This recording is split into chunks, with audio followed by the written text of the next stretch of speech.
यहाँ चाहिँ म तपाईहरुलाई आज मेरो घरमा फलेको स्पेशल पाइनएप्पल देखाउँदैछु मैले। पाइनएप्पल देख्न सक्नुहुन्छ।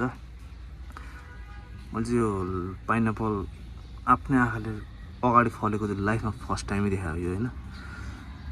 मैले अहिलेसम्म यसो बारीसारीमा फले पनि देखाएको थिएन मैले चाहिँ है फेरि। अनि त्यो भएर मलाई चाहिँ एकदम दामी लागेछ। यो चाहिँ मैले रोपेको 2 वर्षपछि फलेको यो, अराउन्ड 2 वर्ष भएको थियो। यो चाहिँ फेरि सेकेन्ड लट हो।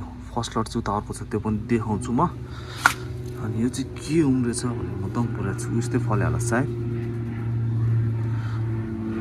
क्या दामी देखाएको छ कि, सानो पोटेबल चुटुक्क परेको क्या, यत्रो गमलामा फलेको छ, दामी छ मजाको। मलाई चाहिँ फेरि यस्तो फलफुलको बोटहरू अति नै मनपर्छ, अति नै दामी लाग्छ। अब यो चाहिँ खाने भन्दा पनि हेर्न रमाइलो हो क्या।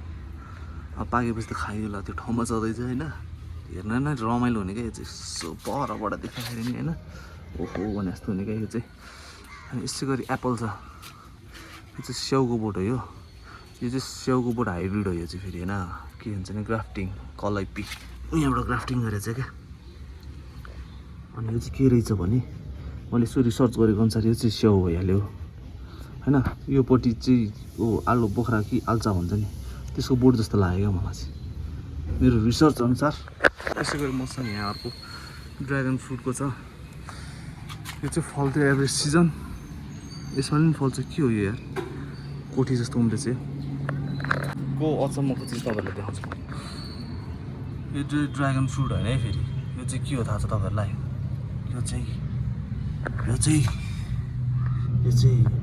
ब्रह्मकमल भन्ने फुल हो कि, ब्रह्मकमल भनेर त्यो बेलुका फल्छ नि, त्यो पुरा पूजा गर्छ नि बेलुका, फुल्यो भनेर फल्यो भनेर, त्यो बोट हो यो चाहिँ। अनि यो लास्ट टाइम फलेको थियो, यसपालि पनि टन्नै फलेको थियो। यसपालि चाहिँ यो भारी वर्षाको कारणले गर्दा सबै यो आँपहरू चिचिलाहरू सबै झऱ्यो क्या। अब यसपालि छैन यसमा केही पनि। यसो गरी हामीसँग यहाँ अर्को छ दामी खोर्सानी। बाबाले चाहिँ यो खोर्सानी पिरो मिठो यो है मैले भनेको पाइनएप्पल कस्तो दामी छ, सानो चुटुक्क परेको। ल देख्न सक्नुहुन्छ तपाईँहरूले। फर्स्टमा रोपेको चाहिँ मैले यो दामी छ। फर्स्टमा रोपेको चाहिँ यो फलेको, यो पनि रोपेको 2 वर्ष जति भयो। अनि यो फलेको 1 वर्ष, यो 1-2 महिनापछि त्यो फलेको क्या। यो छ हामीसँग, यो चाहिँ एभोकाडोको बोट ठुलो हुँदैछ। अब यसलाई ट्रिमिङ गर्नुपर्ने, के गर्नुपर्ने गर्नु बाँकी छ। यसलाई चाहिँ उता ठुलो बिल्डिङमा लगेर सार्ने प्लान गरेको छु मैले। अब के हुन्छ हेरौँ। यसलाई चाहिँ ठुलै स्पेस चाहिन्छ, उता ठुलो बिल्डिङमा गएर सार्दिउँ कि भन्ने प्लान छ। अर्को यो चाहिँ यो पनि नयाँ उम्रिँदै गरेको एभोकाडो हो। अनि यसै गरी हामीसँग यहाँ लेमन फलिरहेको छ। लेमन दामी छ, त्यही हो। अलिक फलफुल खास चाहिँ अरू त छैन। लेमन चाहिँ लेमन, यो चाहिँ मरेर नि बाँचेको थियो। यो चाहिँ झन्डै अराउन्ड 10 इयर्स भइसक्यो क्या। यो पहिला सानोमा रोपेको थियो, यस्तो भएको थियो, ठुलो थियो। यसमा टन्नै कागती फल्थ्यो। यो चाहिँ कागतीको बोट हो। अनि मर्दै बाँच्दै उयोले नि यो खोइ फेरि आफै जति काटेर फाले पनि सरै गर्दो रहेछ क्या यो चाहिँ। अब यसलाई चाहिँ यो फुलिरहेको छ, त्यो भएर नकाटेको मैले। अब चाहिँ उखालेर फालिदिन्छु मैले। यसलाई फेरि हाम्रो चाहिँ झन्डै सबभन्दा पुरानो बोट हो यो, 10 वर्ष चान्चन भइसक्यो यो चाहिँ। दामी कागती फल्थ्यो। अनि यो चाहिँ अर्को हाम्रो यो सुन्तलाको बोट हो। यो बब्बाल छ यो चाहिँ।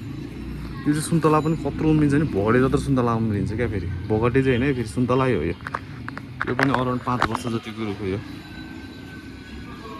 ए हस् मामा, यो त मेरो मामाले दिइरहेको छ, चलाउनु नभन्छ। दामी छ यो।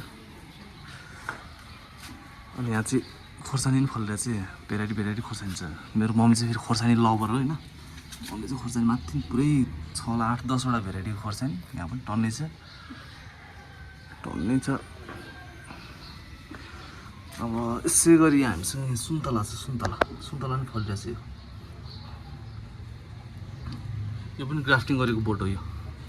होइन यो चाहिँ सुन्तलाको बोट भयो यो चाहिँ खै के को बोट हो यो काती जुनारको जस्तो लाग्छ मलाई यो आधी अर्को चाहिँ क्या मलाई चाहिँ दुईवटा भने एउटै बोटमा दुईवटा होइन ताल पऱ्यो 3टा 4वटा फलोस् हुने जस्तो लाग्छ त्यही हो अरू त खासै केही छैन यो पिसलिली भयो अनि यो चाहिँ अर्को यो मैले बोन्साई बनाएको रुख हो यो नि अराउन्ड झन्डै 7 वर्ष 8 वर्ष भइसक्यो